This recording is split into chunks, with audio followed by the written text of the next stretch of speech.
Alexis, meet for the very first time, Justin. Hello, Justin. Nice to meet you. Okay, I'm Lindy. I'm Miguel. Miguel, nice to meet you. Deep breath. We got this. Yeah, for sure. We got this. What's up, guys? Welcome back to another episode of Married to Reality. It's the Married at First Sight edition. I'm your co-host, John, here with my wife and co-host. It's the one and only Teresa sitting right there. You threw me up. Hello, everyone. How's everyone doing? It's the one and only Teresa sitting right there across the desk from me. Very true. I wish we had like a real desk. Wouldn't that be nice if we had a walnut desk, a nice wood desk? We have, full disclosure here, we have a foldable beer pong / podcast / nacho holder for when we watch the Super Bowl. This is not anything to write home about. If you guys watched the little video we put out of us setting up and doing the pod, you saw the table in all its glory. Yeah, but it's easy to just shove it under the bed. Fold it up, shove it under, and call it an evening. But not now. Right now, we're going to do what we set the desk up to do, which is to podcast about maths. And Teresa, I know you didn't love the last episode. You said you're not a big fan of when everyone does the same thing over and over and Dr. Pepper comes in and has a tea and enough is enough. How'd you feel about this episode? This was a little better. Okay, so I liked it because they were doing same but different places. Mm-hmm.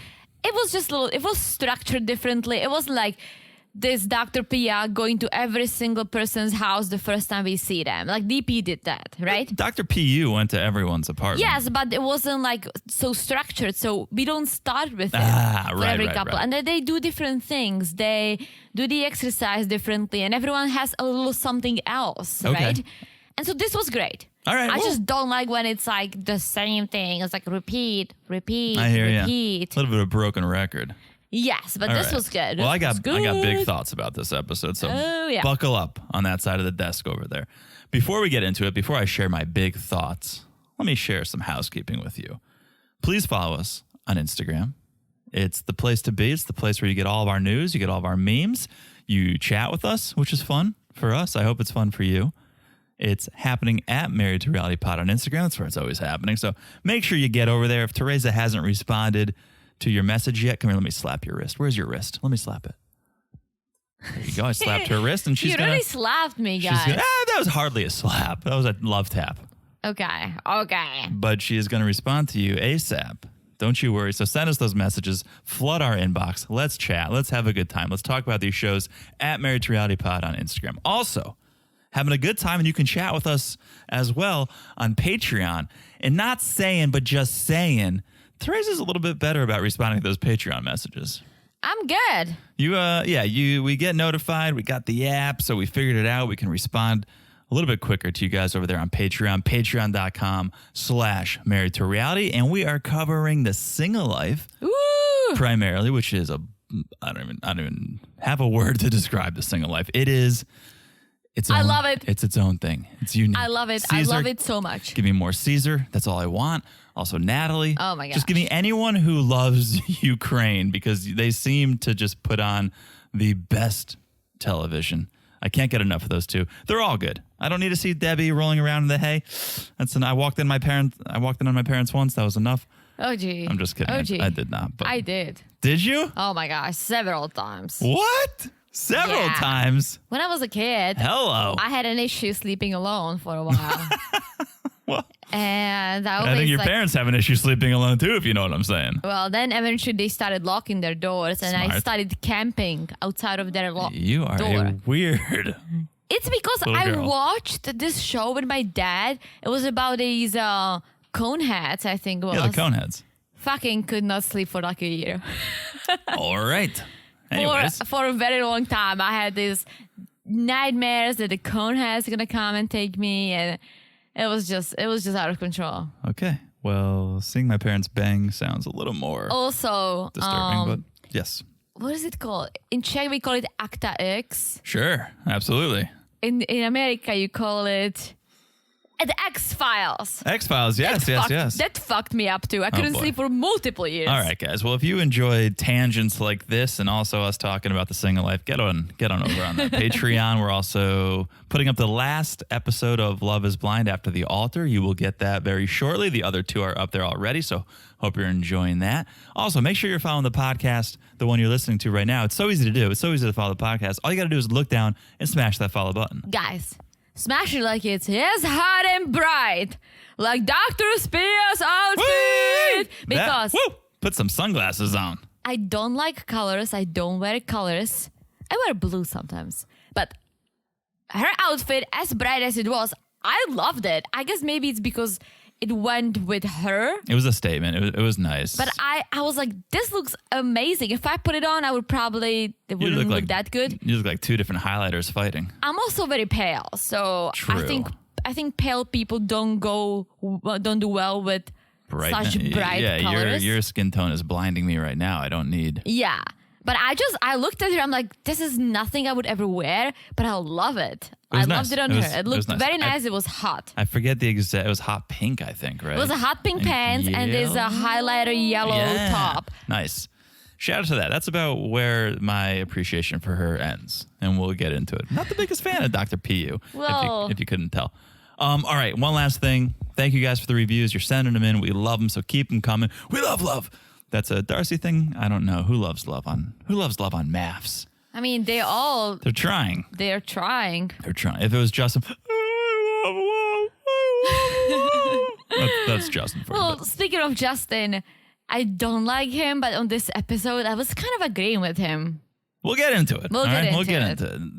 I think it's time. So yeah, send in those reviews. Let's get into it. Let's talk about episode 12 of season 15 of Married at First Sight. We're going to start with one of my favorite couples now. Absolutely favorite. Kristen and Mitch. And Luna. Let's not forget about Luna. Can't forget about Luna's a baby. Cannot forget about Luna. There's someone else there to start. And my question is, did Mitch bang Shayna? So Shayna is this friend that Mitch is FaceTiming to get advice. And it's very personal advice. It's sexual advice. And I don't know why you go to a girl for that if you didn't have sex with them. I think it actually makes a lot of sense. Tell me. So you'd be okay if I reached out to a girl and said, who's hey, the slut? Exactly.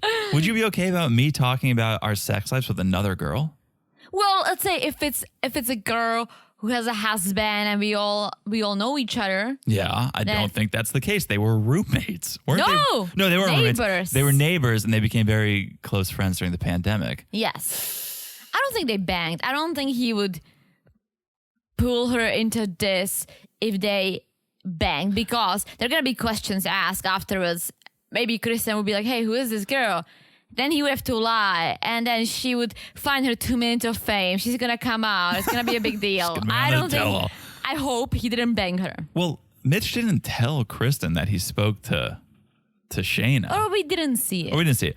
But I do recall Mitch saying, oh, I'm celibate like Justin is. Like weeks ago, he said he was celibate. Yeah, but not by choice. Not by choice. So I don't think he banged her. No. I just found it a little interesting that he's gonna call this girl who he became close with to be like, so things in the bedroom aren't great. I mean, look at Alexis. She has a lot of good guy friends. I mean, I used to have more guy friends than girlfriends that I would talk to more. It's not about being friends with the opposite sex. That makes complete sense to me. So Mitch needed advice because he was too comedic in the bedroom with Kristen. Kristen called him out. It kind of put a halt to their sex life. And so he's telling Shayna this, and Shayna's like, I know you like to joke around, but if we were being intimate and you were joking around, yeah, it would throw me off too. So she's having to put herself in the shoes. She's having to put herself in bed with Mitch to have this conversation. And that's why I find it weird. I wouldn't want some guy putting himself in bed with you to have a thoughtful conversation. No, but you and I often put ourselves into all kinds of situations on this podcast, including, if we get a divorce, which is a horrible thought, right? True. So we keep doing this. Okay. I think you are overthinking this. Fair enough. I tend to do that. I really don't think that was a big deal. But what was a little bigger deal is that their sex life is non-existent because of Mitch's comedic and humorous comments in the bedroom. His words. Yeah. And that affected Kristen, but it also affected Mitch because she called him out on it. And now Mitch is like, okay. So there is this thing hanging in the air. Yeah. That's kind of preventing them from getting intimate again. Yes, for sure. I don't think much came of this conversation with Shayna. I don't think she shined any great light. She shined any light? Ooh! I don't think she did. She was basically like, why don't you talk to your wife and see how she really feels? Yes. And Mitch was like, that's a really good idea. She probably talked because I'm sure she likes some playfulness, but she doesn't want me to be a stand-up comic. Maybe a lay-down comic in the bedroom, but definitely not a stand-up comic. I have to say that out of all these people, Mitch went from someone I was like, oh my gosh, what a moron, to I actually like Mitch. Like Yes. he definitely has a personality and he has his own little issues. And he's very specific when it comes to certain things, or ignorant, call it whatever. But whenever she calls him out on something, he like acknowledges it and apologizes and is really like, oh shit, like I'm sorry. Like I don't hear myself as this is, I've never lived with anyone. This is new for me. And so for me, Mitch has grown so much. He has, and it goes to the old saying, don't judge a book by its cover. Unfortunately, or not unfortunately, but just the way things are with this podcast, we have to judge people on first impressions. Yes. We see them episode 1, here's our thoughts. Of course, you shouldn't do that in real life. You should give people a chance. So yeah, now that we can weigh and balance everything he's given us, we go, he's got some idiosyncrasies. He's got some not so great qualities, but overall not the worst dude we've ever seen on this show. Yes, and I think he's just learning. I think this whole thing is such a learning opportunity for him because he's never been in such situation. He's been a single dude his whole life, right? Celibate apparently lately, and not by choice. You like to keep rubbing that in. Sorry if you're listening, Mitch. We know it's not by choice. You're trying to get after it. It's not your fault. Let's talk about them sharing with Dr. Pia, with colorful Dr. Pia. Yeah, Dr. Pu comes in and Is it Pu? I call her Pu because she stinks. Teresa, she stinks. She's the worst doctor that's ever graced this television, okay? And we had one of our friends call in and tell us DP isn't even a real therapist or something, right? Yeah, I mean, I don't know what's up with that. We didn't follow up. I'm sorry, and I'm sorry for calling you out, but at least she plays a good one on TV. I don't think PU is even playing a good one on TV. She's a professor of sociology, so she has to have something. No, she could just be a professor. But she must have a doctorate, which I guess technically makes you a doctor. I am pretty sure that she must be certified. We shouldn't talk without having the No, research I'm for saying I'm pretty sure. Obviously, I don't know shit. We didn't research it. We didn't check her out on LinkedIn. But all right, PU comes, wants to know how the trust is, and they agree trust is good. Even though things were a little rocky in the beginning, we've come around. Trust is good. And so Pia's like, all right, well, let's test that trust. I got a stack of cards with some questions. Let's play. Ooh, all right. The first one was, who was your childhood hero? And before we dive into this, who was your childhood hero? Go. I don't think I had one. If I'm being 100% honest, I don't think I had one. I think I had moments of inspiration throughout my life. And to this day, I still do. Mm-hmm. But I don't think there's one person where I look at and I go, that was my North Star. That's who I look to. That's who inspired me. I think at different ages, there was different people. Whether it was as a young kid and playing guitar, I looked at John Mayer, right? Corny, whatever. But I did. I think it's great. Then I got into my field and I looked to the leaders of that field and I was like, that's who I want to be. That's my inspiration. And then, sure, I look to my parents, no doubt. When it comes to relationships, I look to my parents and I go, that's it. That's what I want us to have. That's what I think we do have. Yeah. So I don't think there's just one childhood hero that I had. I think throughout my life, I've looked at different people at different times. That makes more sense. You, Teresa? No heroes. No heroes, right? No heroes. I can be your hero, baby. I mean, I get it. I do have inspirations, or I don't want to say when I was a kid, people I was obsessed with, but a healthy obsession. Like I loved Good Charlotte, right? I loved Green Day. Oh boy, you said it enough. I loved Jurassic Park, like the movie, right? And but I never had like, oh my gosh, like this superhero or this person is like, wow, like I'm gonna be them. Yeah, and not to shit on anyone's parade here, but I think probably people just use that word too generously. Oh, they're my hero. I think they inspired you. A hero saves somebody, right? I guess. So I'm sure in certain circumstances, someone saw Steven Spielberg, to use a Jurassic Park reference, and maybe Steven saved that person because they were in a bad situation. They got inspired by Steven and then pulled themselves out of it and made a success of themselves. Sure, then that's a hero. But I think most of the time we're just talking about people who inspire you. Yeah. For Mitch, it was the buff dude. The buff dude was always the hero for me. And I used to see him, and then I would write stories, and I would be the buff dude. I would put myself in the story as the buff dude. And Pia's like, you have a strong desire to be a protector. And I'm like, all right, here we go with the elementary psychology. Here we go, Pu. Let's get it started. Everything with her this episode was so surface, so basic. I could have pulled that out of my ass after 2 classes of Psych 101. It was just, it wasn't for me, but if it helps people, then that's all that matters.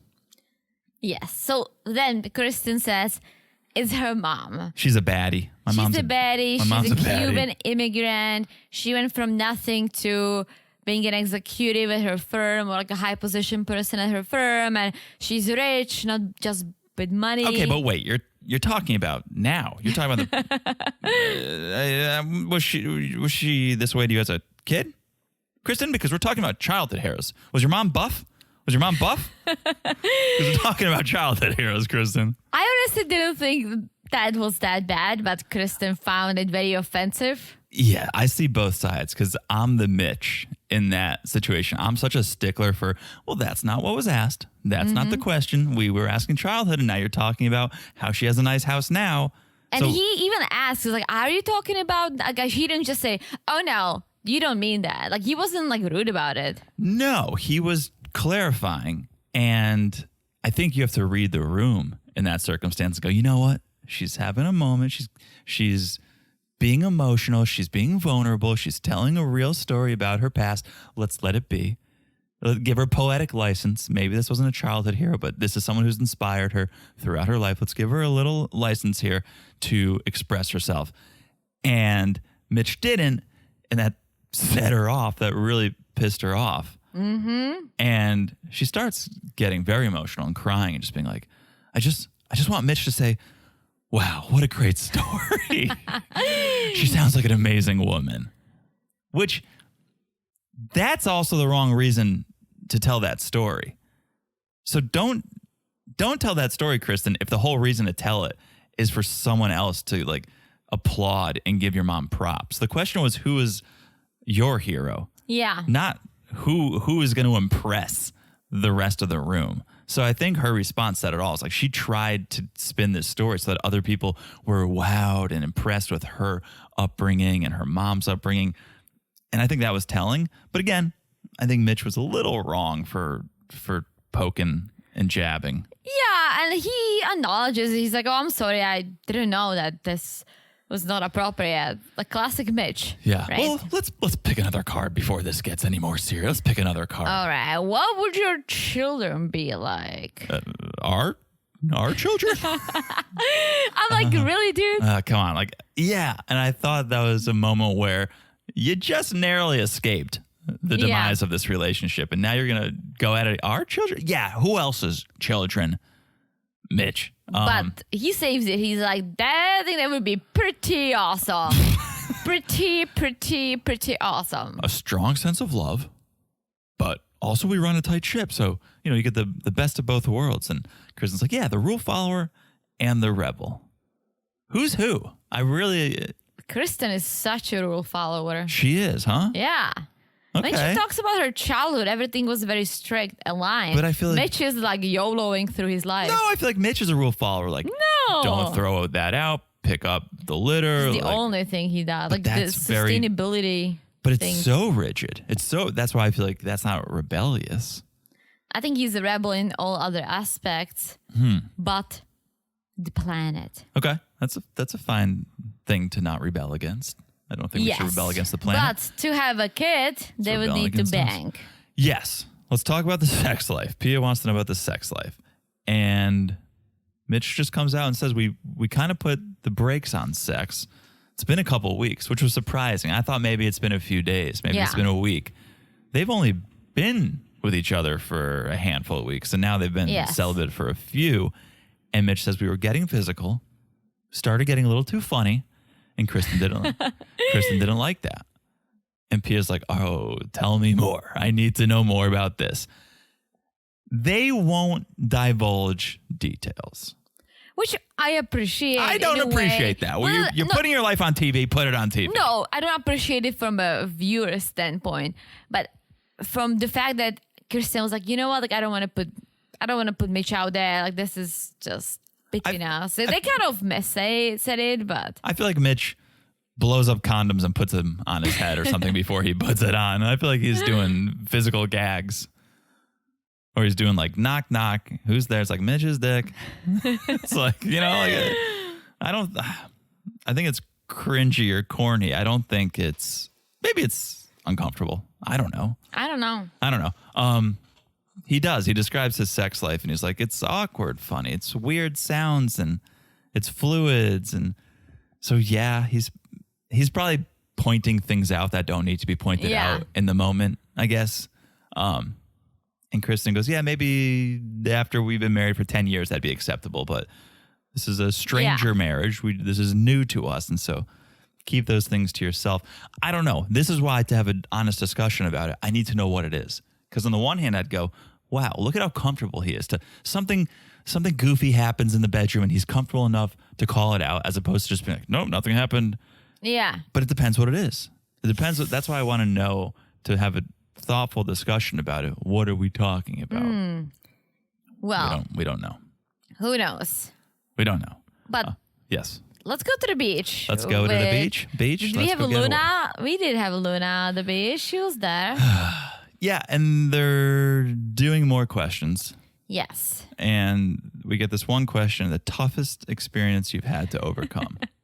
How dare you laugh, Teresa? This was tough for him. This was tough. Okay. Do you know how hard it is to start a sustainable sunscreen business, mind you? Not just a sunscreen business. A sustainable sunscreen business in non-plastic packaging. What does it even mean? It's a very tough experience. Never came to fruition. I wish we saw him on Shark Tank, but never came to fruition. He got super down on himself, but he said it was a learning experience and he was able to pick himself up and it helped him to get to where he is now. Good. Okay? Yes. How dare you laugh at that? So, yeah, next time he does something dumb, Kristen can blame it on the sustainable sunscreen. Okay. Next card. Favorite sexual position and why? It's a Luna style. It is Luna style. And when Kristen yells doggy style, Luna's face, Luna's poor face. It's like, that's for me. That's me. That's my style. That dog is too cute. The dog is so cute. So swell. And Mitch, they got too comfortable. Or I don't even know if they got too comfortable. I think they were so uncomfortable. They were trying to overcompensate for how uncomfortable they were. Because just yelling doggy style at the beach is unnecessary. But Mitch is like, I agree. It puts me in a lot of control. And I was like, not necessarily the right answer. Well, you can pull it out easily. But he goes, I can do exactly what feels good for me. Ah. And he's like, well, for us, like it was very selfish. And Kristen feeling a little bold after screaming doggy style at the beach. She's like, do you like to be in control? Oh, Jesus. Mitch is like, I like to be in control and out of control. I like when you're in control too. I like when you're on top. It's great. It's great to be pampered. What? It's like somebody talking to you like, should I pamper you? That's what I'm going to say to you next. I'm going to be like, you haven't pampered me in a while, Teresa. Threads, come over here and pamper me. Stop it. Come over here. Crawl across this desk and pamper me. Luna was like digging holes trying to get away from this conversation. It was so awkward. Luna is a baby. Okay. And then let's keep this party rolling. Back at the apartment, it's time for some sexercise. I wrote down sexercise. You're right. Yeah, we've said it before on this podcast. Sexercise. Sexercise, all right? Exploring the body without words. And jokes. Or jokes, but hot wax, which is no joke. It's a body wax. It's still hot wax. I love hot wax. On your body? I've never done that, but I always dip my fingers in it. I was about to have a lot of questions. We were about to turn these mics off. I was like, because you've never done it with me. No, I always love dipping my fingers in the candle. I'm sure it must be the same. One of the best things I've ever done. I was at a fair in, I think it was in Connecticut. Maybe in the Big E. No, I think it was in Connecticut. And it's like a hot wax thing. You stick your hand in it. You make a mold. So I made like the rock on hand gesture. You stick it in wax. You take it out and you dip it in cold water.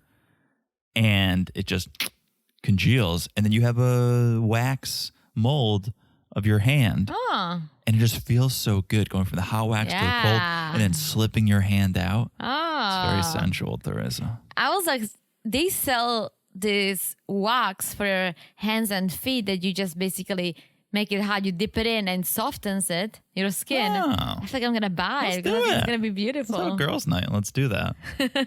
You can pamper each other. Oh, boy. All right. Should we move on? Let's move on to Sasha and Nate. Okay. So PU's paying them a visit as well. She's got to check in on their trust and their intimacy. And Stasha says, well, last time you saw us with the color wheel wasn't great. Things have gotten better. It's been a couple of weeks and we've definitely progressed. That's Stasha's assessment. I think Nate felt a little differently.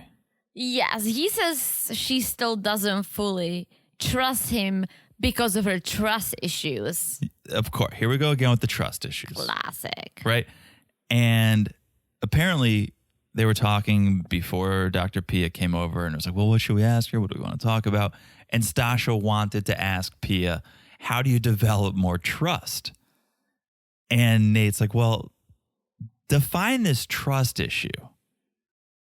And I'm with Nate because I don't understand. I don't think he did anything to lose her trust. Yeah, no, he didn't. Right? It's not a Ben situation. No. Ben, sure. Spoiler alert, I'm still team Ben. Yeah, I'm kind of like, I don't know. The only reason why I'm starting to think that he maybe did something worse than we see is because he keeps owning up to everything. If he's innocent, I hope he never gets charged with anything. Well, like making a murderer. Yeah. Ben would be like, maybe I did murder her. Maybe I did. I'm sorry. I murdered right in the face. Yeah. Right in the face. And so that's my thing. It's because if someone was blaming me for something that I would know that I'm innocent, I would never say, no, yeah, I'm sorry I did it. Absolutely fucking not. But first of all, people falsely convict all the time. Second of all, if there were cameras on you, you might go, I'm going to take the high road. I want to look good. I want to come out of this thing clean. I know I'm going to have a lot of opportunity out there, so I want to look like a good guy. And so then he's just like, yeah, I'm owning up to it. Sure, if I hurt you, I take full responsibility. That's why I go, I don't know. There's still no proof that he did anything that bad. Well, that's the thing. Yes, we don't know. Like, if it's just the fact that he talked to Justin about things, that's one thing. But what was he telling Justin? That she's not a nurse? Or was he saying like, oh, she's disgusting, I cannot stand her? Like, what was he? If he was saying shit like this about her, then I'll be like, yes, shame on you. Yeah. But if he just said, hey, like, I have a hard time with Morgan, I don't know how to approach her. Like, she's such a strong personality. Like, I think that's what it was because Justin is so sensitive.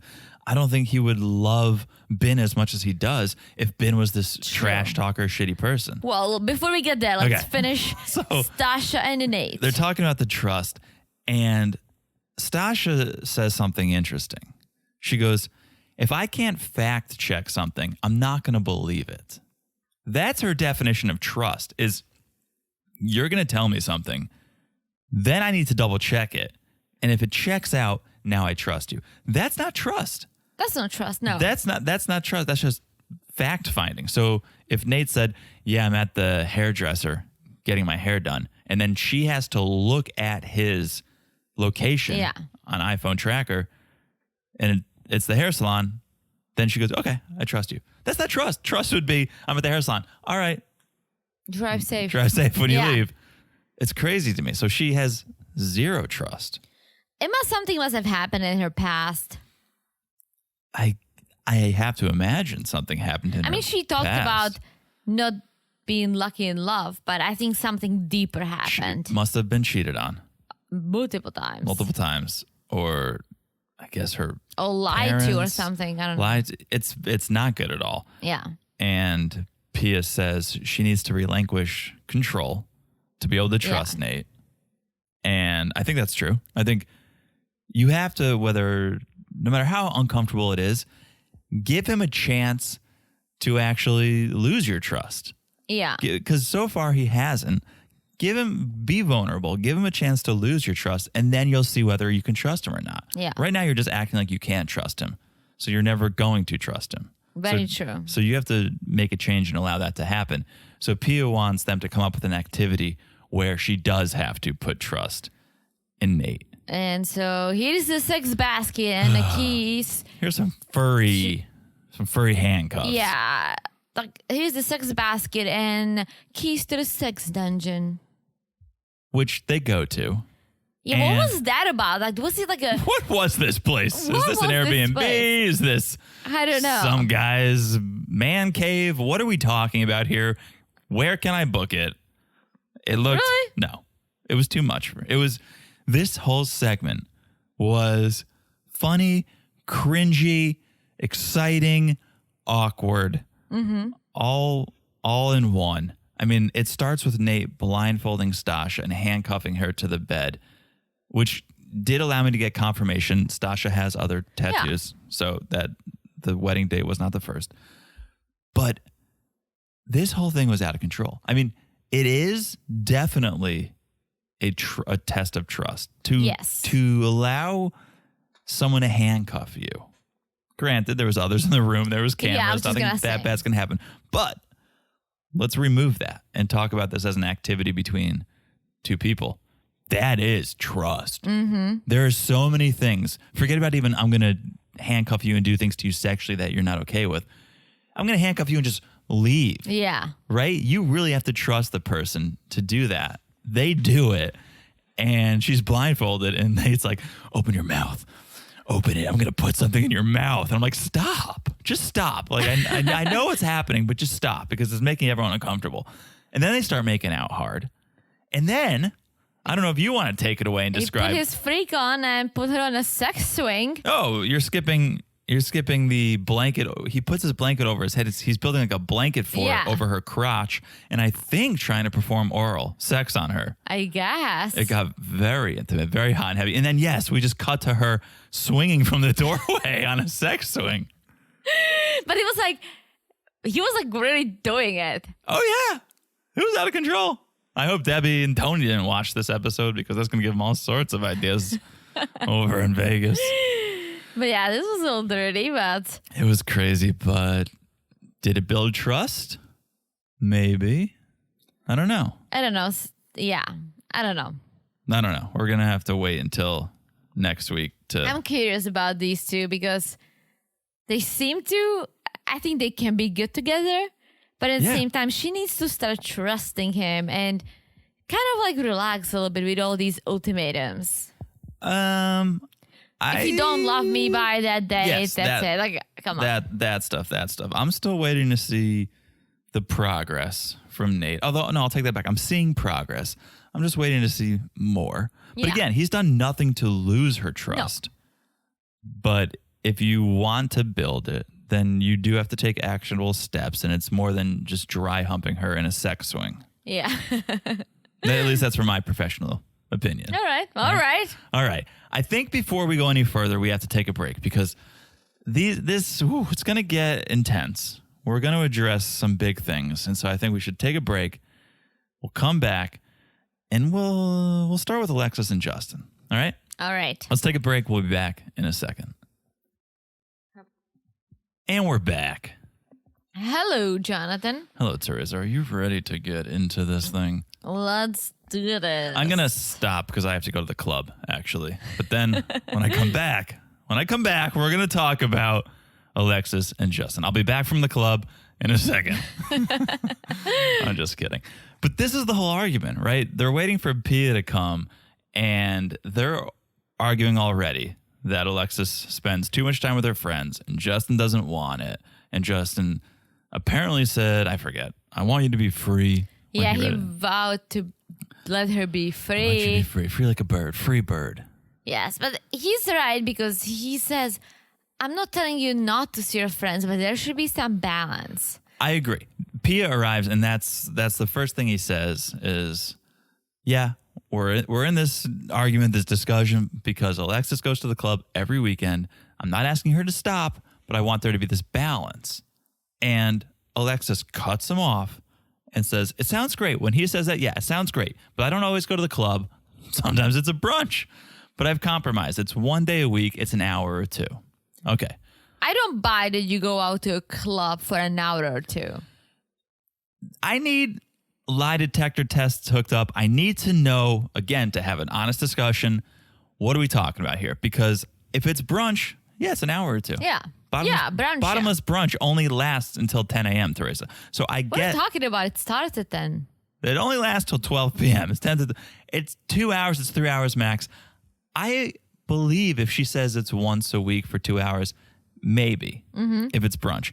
If she's going to the club, Yeah. maybe a few more hours. If she's going to the bar for a drink, maybe when we lived in the city, I would meet up with a friend after work for 2 hours, come home. Yeah. It's fine.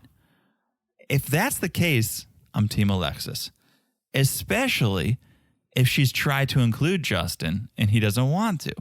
Now, just because you don't want to go out, Justin, that means I have to stay in? I'm going to say I'm Team Alexis if it's as she says. All right. I agree. Here is what I'm going to say. Going to a brunch, sure. Brunch is fun, it's during the day. But going to clubs with your friends every weekend is a single person activity. You're at a club, you dance, you get closer to people. Like, you're not, when a guy starts dancing with you or a girl, you're not gonna be like, I'm at it. You're gonna be drinking, you're not gonna be in the groove. I like going to clubs once in a while maybe, but we would probably go together. But do I even want to go to clubs? I don't. Clubs are miserable for married people. I couldn't agree more. And that's where I go, I want to see your calendar. I want to see where you're going, how long you're going for, because it matters. If she's going to the club every Friday night, that's messed up. 100%. If she's going to brunch every Sunday, maybe it's messed up if it's every Sunday. But if she's tried to include Justin and he says no, then I think at the end of the day, she's just not that into him. Absolutely not. I've said it from day one. I don't think she is. I think she laughed and was uncomfortable when he said he loved her. And so she's like, again, cameras are here. I don't want to look like a complete asshole. So I'm going to try to play along. But I don't think she's that into him. I think when she said, I love you back, I think she was just mesmerized by this nice dude. What a change. He's so sweet and so nice and so attentive, and he's there for me. Love it. Oh, sure, I love you. Sure. But then the reality hits once you leave the honeymoon, and then the dogs and shit just went down. So, okay. Pia asks, do you think you're ready to be married? Why do you think you're ready to be married? And Alexis says, well, because I'm trying hard. And I wouldn't try hard if I wasn't ready. All right. That's as good of an answer as any, I think. I don't know really how you answer why do you think you're ready to be married other than that. But then she says, are you ready to be married to Justin? No, not really. Oh. Dun, dun, dun. So maybe we should end it right there because that's not good. That's the honest answer. Yes. But it's not the answer anyone wanted to hear. No.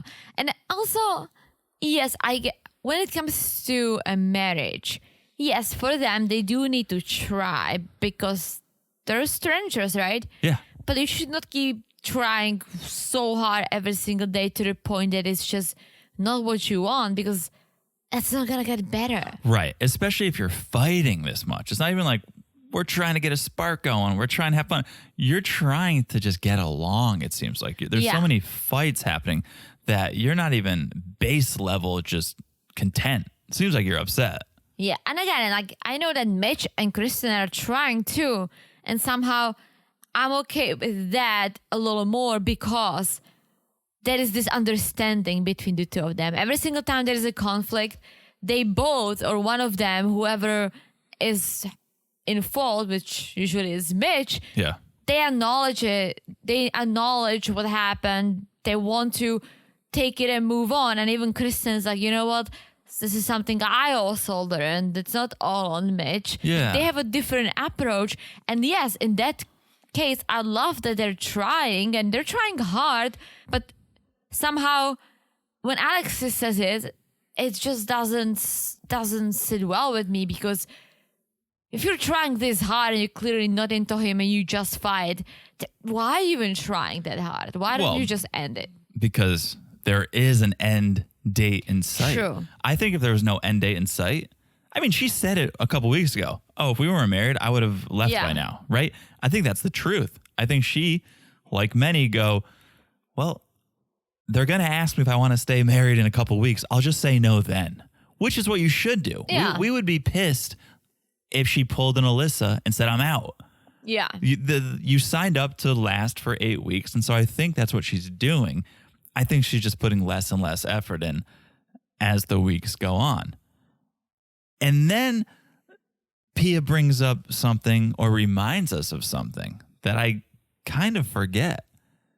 They've never banged. Yes. And apparently, it's not because of Justin's celibacy. He's tried. She does not want him. Her response was a little much. So this is where I start to kind of lose I start to take off the Team Alexis jersey here, because she's like, if I can be honest and transparent, this conversation is very inconducive to my mental health and it's overbearing. I'm not a fan of it. It's like, you signed up for the show. You seen Pastor Cal. He wants a slideshow of you guys in the bedroom. You know what's coming. I just feel like she just doesn't even want to picture banging Justin. And so talking about it is just not something she wants to do. I think she's not into him. She's not attracted to him, but she doesn't want to say it. And so she feels cornered. How do I answer this? I can't give the real reason, which is I don't want to bang him. I'm not attracted to him. He turns me off. Yeah. Right? So that's why she's just like, I'm going to shut it down. It's not, first of all, inconducive, I don't think is a real word, but she doesn't want to have to address it. So she's just like, I'm not a fan of this conversation. Let's not have it. Right? Yeah. And the other issue I'm kind of upset with Pia about is it did feel very much like Pia and Justin were ganging up on Alexis. Yes, I was going to say, like, she was taking his side hard and immediately. She basically sat down and was like, here's why Justin and I are mad at you, Alexis. And that's why I don't really had a bad taste with Pia in my mouth. That came out wrong. Someone pee in my mouth. Save that for Nate and Stasha. But Alexis, when she goes, I'm feeling dismissed. I'm feeling alone. You come in here and because I hang out with my friends for 2 hours, now I'm this unfit wife. I'm like, yeah, I'm back. I'm putting the jersey back on, because if that's all she did and now you guys are attacking her, she hangs out with her friends 2 hours a week and now you're like, you're not a good wife. I see your side, Alexis. No, I agree. I think I see both sides. I still like Alexis and I still dislike Justin, but there's just a really bad match. I agree. Day one. But here's the thing. I can't even think of what kind of a girl would be a good match for Justin. I almost felt like, yes, someone with a strong personality will be good for him because of his, but he's so whiny that who's going to put up with that crap? I can't answer that question. I think I'm copping out a lot, going, I need to know the real thing. Because I don't know if we're getting the authentic Justin. I think we're getting TV Justin. I think we're getting the show. I think we're getting him putting it on, going, I'm going to be this cool guy on TV. I'm going to put this on. I'm going to be Mr. Romance. And so we're trying to pair someone to that. I don't think that's authentic Justin. Yeah. I think authentic Justin's a lot more vulnerable. I think he cries a lot. We've seen that. I think he's a lot more sensitive. I don't think he is this dick-slinging guy who's trying to be on TV. So that's why it's hard for me to pair him with someone until I see the real him. But just one more Psych 101 segment comment that I want to make. When Alexis made the comment about, I don't think I can be married to Justin right now, or I don't want to be married to Justin right now. Pia noticed that he took his ring off. Yes. Right? And Pia's like, that's symbolic. You did it because she hurt you and you were trying to hurt her. And I'm like, no, go back to psych school. He did it because she said she didn't want to be married to him. Yeah, it's like a mic drop for him. It's He's over. done. So he took it off. I don't think he was thinking, oh, she just hurt me. How do I hurt her? She didn't even see you do it. So stop trying to look at it this way, Pia. Well, full disclosure, if you did that, I would feel very hurt. But if you said, oh, I don't think I want to be married to John anymore, I wouldn't take my ring off and be like, see this? I'm trying to hurt you. I'd be like, all right, well, then I'm done. Like, yeah, no. It's not that vindictive. I think Pia's trying to make things out of things that aren't there because it makes her seem smart. Oh, see, she did this. That's why you're doing that. It's like, no, she said she didn't want to be married, so he took his ring off. No, you're right. You're right. Well. Okay. Then we see them sitting outside and answering the questions, right? The cards. Yeah, the cards. And Justin's like, why can't we fucking just like be home and chill and watch TV? I mean, you can, but that's not the show. That's not the show. And if she really does, okay, I think my problem is not that she goes out.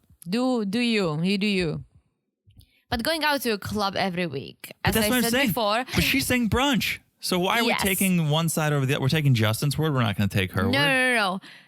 I was just going to say, if she goes out to a club once, maybe twice a month, that's fine. That seems like a lot. Two times a month at a club? For someone who's married to a stranger and it's not working out. Okay, but then that's the telltale sign. Justin's trying to say, I don't think it's working out because she's doing this. And Alexis is going, no, I'm still trying. If she's going to the club a lot, then I'm with Justin. I don't think it's working out. She's saying, I'm going to brunch. So now I go, well, we need to know the real answer before we can take sides. We're like, Team Justin, Team Alexis, Team Justin, I'm team truth. Alexis. Give me the truth, and then I can make an honest assessment. True. But Alexis is like, you know what? Like, I mean, going to clubs is like nothing. You haven't even seen me turned up. Right. And I don't like that of, oh, I could go out if I wanted to go out. It's like, well, now you're kind of making threats. She's like, I can go out Tuesday to Saturday every night and be fine the next day working. It's like, you're not making this better. I think they both are just being a little vindictive. For sure. Yeah. For sure. Let's get to the main event here. Let's get to the sexercise, because this is every man's fantasy, and I am going to generalize and speak for every man here. Really? This is a woman in the kitchen where she belongs, Teresa, and she's stripping. Come on. She's not stripping. She's pole dancing. She's pole dancing. How un-PC of me. Pole dance became such a such a popular exercise. Everyone was pole dancing in high school. I'm still waiting, Teresa. I didn't do it. I didn't find it that interesting. But a lot of girls in high school were doing pole dancing classes. Okay. All right. But that's what we got going on here is Alexis set up a pole in the kitchen. Justin takes his seat in a dining room chair, which just does not. Those two don't go together. And I almost feel like, all right, this seems like she's trying, because this is very sexual for someone who's absolutely not attracted to him, because something might come out of this. Even Justin is like, okay, my pants are going to get tied. Dance on this pole. Yeah. So I was having a hard time reading this, because is there something for Alexis and she really is maybe trying and this could have been the time? But it's not, because after her little dance, Justin ruins the mood. Because again, he cannot read the room. Do a little dance, make a lot of noise because they play the blindfold game. One person wears a blindfold, the other person shares their thoughts. This is a dangerous game. And so Alexis puts the blindfold on and Justin goes first. And he's like, all right, we're going to start with the nice things. Then we'll get to the mean stuff. I appreciate you. You're confident. I appreciate you trying. But I feel like I'm number 2 compared to your friends and to your dog. And I don't think you're ready to be married. And I'm like, all this after she just was on a pole for you? That's what I thought. Like, you should have waited until the next day, dude. You could have, if nothing, you could have gotten a BJ. Yeah. And I think the main thing, as Justin says, is Alexis doesn't ask how I'm doing. I got rid of my dog and she doesn't check in on me, care about Maya. And that upsets me. And so now he's questioning her. He's questioning the marriage. Mm-hmm. Then Alexis, he puts the blindfold on. I think you're doing the best you can. I know I'm a great woman. Even if I don't make you happy, I'll make someone else extremely happy. Your family is wonderful. I appreciate them. These were like goodbyes. Like they were saying goodbye to each other, and it was their last chance to jab. Mm-hmm. It was like, I don't know how much longer we're going to be together, so here's my last chance to be like, well, maybe I don't make you happy, but I'm going to make someone else happy. It's like, this is not what this exercise was for. Yes, but that was it. And Justin's like, that's it? There's nothing else? You want to know nothing mean? That, but also I was going, that's it? We're not going to address what was just said? We're not going to have a conversation about what was just said? Well, she said to the cameras that we just turned into something else. She's like, I don't want to even go there. This needed to be done in the presence of a professional. Pia, whatever, the DP, PC. Including the pole dancing. PC would love it. PC, they're peeling off ones. But yeah, there needed to be a professional here because this imploded and it was not good. Yes, but who is here for it? I'm here for it. I'm here for it. Are you here for Lindy and Miguel and McGindy? So a lot of thoughts about McGindy. I don't approve of this tactic. The exercise? Yeah. That's never been on maps before. Right. This is not American Marriage Warrior. It's not like, let's see what obstacles we can throw in their way. If it's good, it's good. And that's great. That's what they said. It's so DP's like, it's so good. They have no conflicts. Let's create it. That's not the show. Maybe for once you guys made a good match. Well, let it happen. Like, let there be one good match, not be like, well, we're going to let the air out of Lindy's tires and say it was Miguel who did it. And like, let's see what happens. That's not the show. Well, we hear this knock on the door and there's a fake baby in a basket. That shit creeped me out. It looked too real. Like I would, It looked why too real. would you like, is it like for people to practice? Yeah, they give it to the 9th graders in home ec class. Really? You guys have a home ed class? What do you do there? I sewed, I cooked. You learn how to be a lady, Teresa. I guess we had something similar, but I got like a D grade because I couldn't knit. What do you call that thing you put underneath your mug? A coaster. Yeah, I could not knit a coaster. I kept knitting this tiny sock. Okay. I got a D. Why? It was supposed to be a coaster, but it turned into a sock? Yeah, it was like this sock you could put on your pinky. But you were trying to make the pinky sock, or you trying to make the coaster? I was trying to make the coaster. Everyone was making a coaster, and I just couldn't do that one move. Then it turns into a coaster, and you start knitting around. Sure. I kept knitting up. Sure. And I got a D. I'm sorry to hear that. Yeah, I was really pissed, and I never knit again. I sewed a pillow, like an accent pillow. It was fleece. I did too. But it was the University of North Carolina's logo. You were able to put like a logo on it. Why? I don't know. I think I just like the color. Because I'm not from North Carolina. I don't care about UNC. I just like the color. I did one that has this like tiger or like, no, the cheetah. Ooh. Cheetah, like fur. Like it's fake, right? Was this when they dripped hot wax on you too? It wasn't cool. I think I did it actually. I did it in my breathing camp. Oh boy. And I gave it to my mom. She still has it in her bed. Oh. Maybe that's why you walked in on your parents. You wanted to go check on that pillow. It's like a tiny pillow. And I gave it to her. I was like, look what I caught for you. So aggressive, right? It's a little aggressive. Anyways, McGindy, the love child of Miguel and Lindy. I can tell within 2 seconds Lindy is not ready to be a mom because she is like freaked out by this fake baby. She's grossed out by it. I'm like, it's a doll. Relax. Right? Yes, and Miguel's like having fun with it because he like keeps moving it and creeping He knows out. it's a toy. He knows it's an absolute toy. But then they do sexual Jenga. So they kind of do it backwards. First they get a baby and then they do the sex. But they do sexual Jenga and they pull out a block and they read the question, what bedroom activity do you want to try with me? And the dumbest answer, the most safe answer, the most Hollywood answer, let's do like chocolate covered strawberries. That's what Lindy says. What is that? I'll never understand that. That's a fucking snack. Give That's it to dessert. me. That's dessert. It doesn't make how is that sexual? I don't know. Maybe if you shove it up your butt, have someone eat it out. Now we're talking. But then, Jesus. Speaking of this is not sexual, Miguel pulls the block and it says take a body shot. So Lindy has to take a body shot. So I don't know, Teresa, if you've ever taken a body shot. No, we don't have you? I don't recall. Don't tell me. Who's that slut?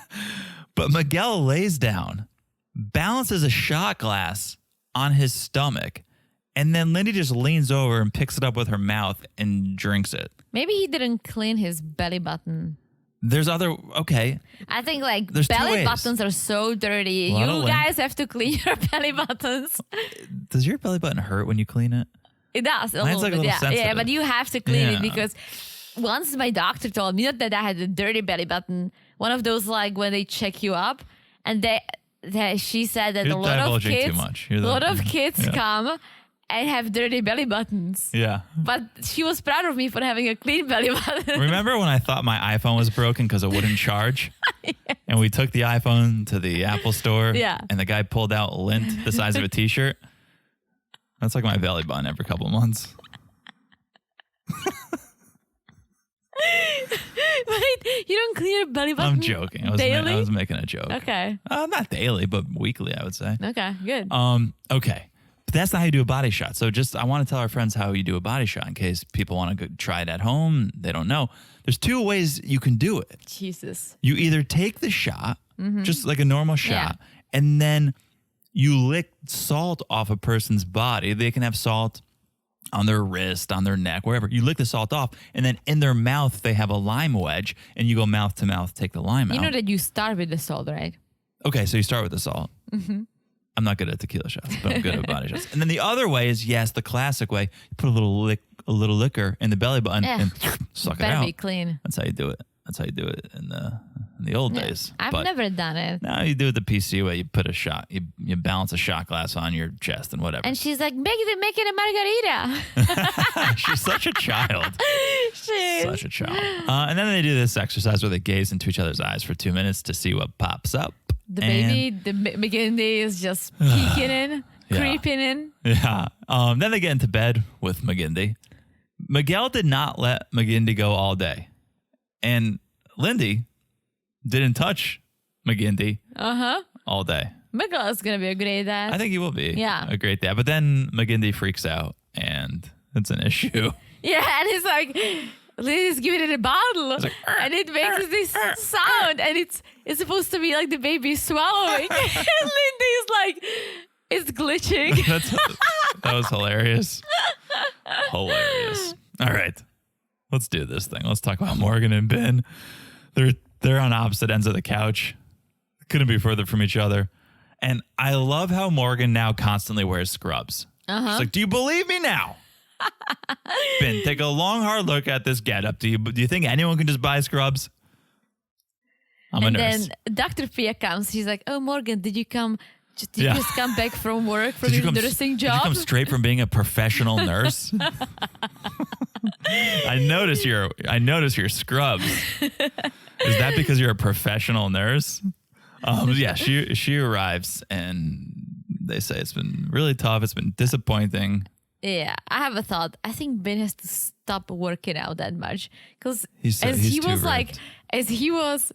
ripped. I mean, the bod is good, but I would do a body shot off those abs. Well, it'd be like an ice luge of abs. But as he was like getting a little nervous and anxious, his neck muscles were like dancing all over the place. Oh, really? He was like, I was like, Jesus fucking Christ. That looked horrible. He's something else. He cracks me up because he is so agreeable. He's so agreeable. He's so awkward. So awkward. He doesn't know he never says the right thing or does the right thing, but you can tell he's trying. So to me, it's adorable. Yeah.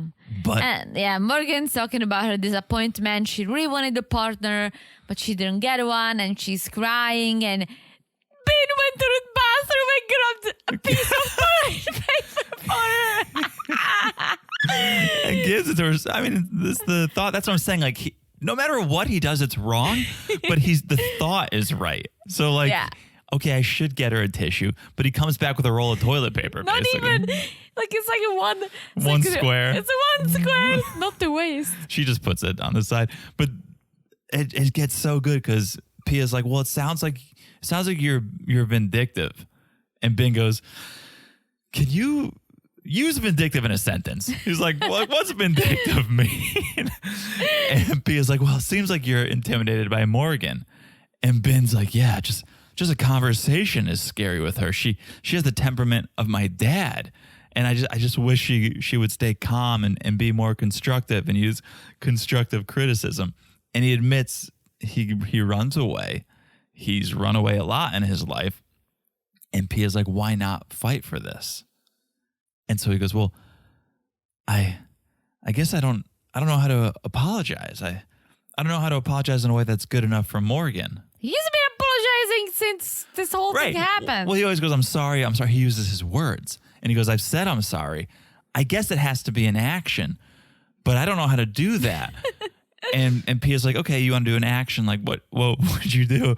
And Ben's like, maybe like a massage or something. He's trying so hard, but it's always wrong.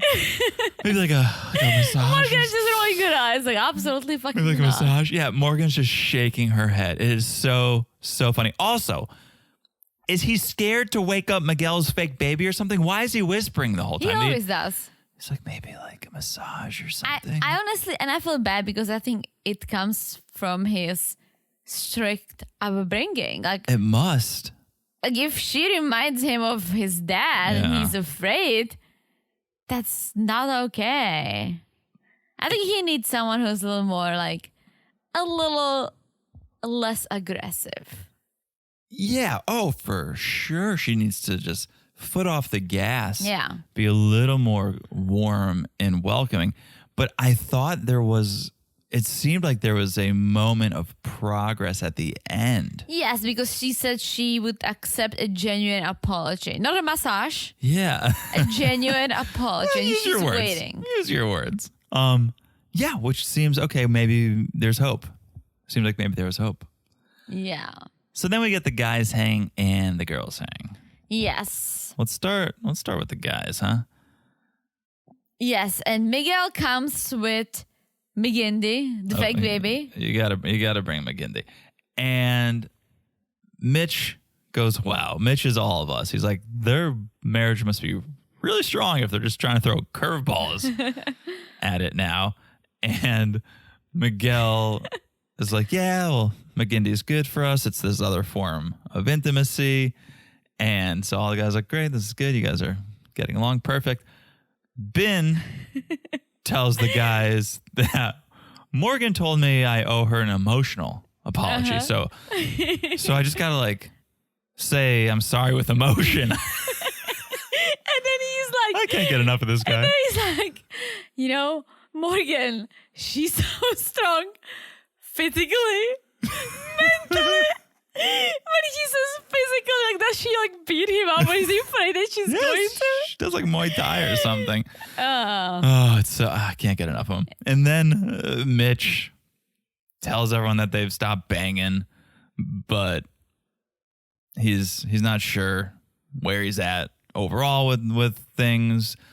He's having a hard time imagining the long term with Kristen, but he could say yes if things go well, which is a little bit of a departure from what I was thinking he would say, because I thought he would say, oh yeah, things are great. Like, yeah. But it's basically, I don't know, if things are better, I'll say yes. He said he can absolutely picture them saying yes on decision day, but he said he's having a hard time picturing the long-term future. Right. Because of all this and because he's never been in such situation. So I think it's good. Yeah. And then Justin tells everyone to deal with Alexis, how she's going to the club, acting like a single person. The guys agree. Everyone's very team guy or team girl, depending on if you're a guy or a girl. And Justin acknowledges the fact that he says that I know she's not attracted to me. Like I know it. I tried to bang her. She didn't let me. Like she didn't allow me to cancel or end my celibacy. Yeah. I'm still a celibate. And Nate even picks up. He's like, it seems like Alexis just isn't into Justin. Then we get the girls hang, and Lindy fills everyone in on McGinty. Although they don't get to meet McGinty, they hear about McGinty. Yeah, and she's like, yes, there's no banging without a protection after this little McGinty. And Morgan confirms, I want an emotional apology. I want him to say sorry with emotion. And Stasha's like, well, you'll probably get it and not believe it. So what's the point? And I'm like, did you just go team Ben? Because it seems like everyone's taking Morgan's side. But Stasha, I think you snuck in a team Ben comment because she's 100% on the money. Yeah. Morgan is so stuck in her ways and so unwilling to hear Ben's side that Ben could give that emotional apology and she won't accept it. However, Stasha is all about trust. True. So who knows? But then we have Kristen talking about a pause in the sexy time, but it's all good. And here is something I mentioned before. She acknowledges that maybe she pushed Mitch away. And yes. So she wants to not fix it, but just to show him that that's not what she's trying to do. I really like how they both keep making mistakes, but openly talk about them and acknowledge if something was wrong. Well, it's interesting you say that because I was going to say something similar is from the beginning, right from the start, Mitch pushed Kristen away. Yeah. Saying, oh, I'm not really attracted to her. She's too dressed up, all that. Then it got better. Now Kristen pushes Mitch away. So now they're even. Now it's fair. Now let's come together and let's move forward. And Lindy's like, nothing surprises me when it comes to bitch. I mean Mitch. Okay. Lindy's okay, one of Lindy. us. Yeah. You got to teach him how not to be a bitch. That's what Lindy says. Bitch. And then Alexis just says, I thought I was going to have fun with my husband, but it's not that way. I want to hang out with my friends. I'd like if he came. He doesn't want to. He wants all of my time, and he wants me to only give my time to him. And then she tells the camera, my relationships before this, they were super fun. They were passionate. And I put myself in DP or PC's shoes, and I said, if they were sitting there, they would go, and those didn't work out. Yeah. Right? Of course, well, my past relationship was this, my past relationship was that. Well, yeah, but it didn't work out, so you need to change. Yes, and speaking of Alexis and Justin, we see the Nest video. If it's Nest, it's bad. Yes, and then an actual video of the producers being DP and PC and whatever. Oh, this producer was better than Dr. Pia. Dr. Producer was better than Dr. Pia because, yes, Alexis, Justin having this huge fight. Producer comes in to talk to Alexis, and Alexis goes, well, since everything came out about me not wanting to be married to Justin, he's been acting different. And so he comes in and he's like, well, we had a conversation.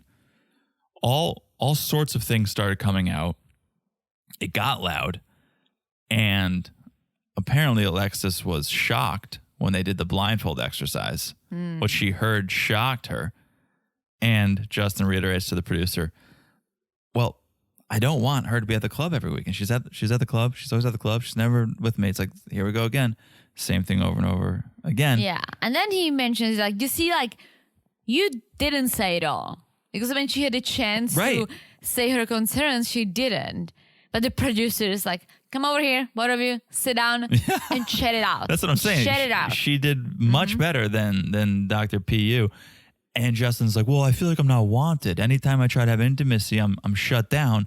And Alexa says, there's emotional intimacy because I won't sleep with you. That's why you feel like you're unwanted.